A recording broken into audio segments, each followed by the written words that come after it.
I felt that, time was unfortunately ripe for something very bad to happen. Why did nobody listen when several people told them years ago, when I told them months ago that there was a risk that violence could happen in our cities, Islamophobic violence, it's something that may happen.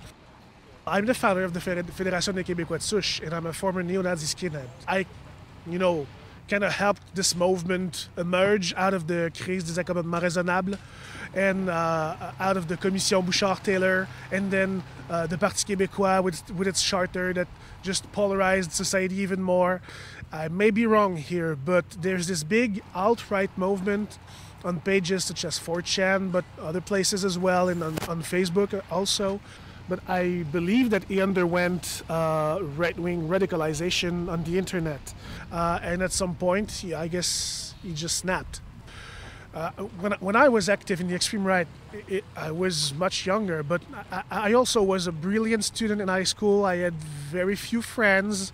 I had trouble integrating socially. I was bullied. I've read that a month ago he stopped seeing some of his friends.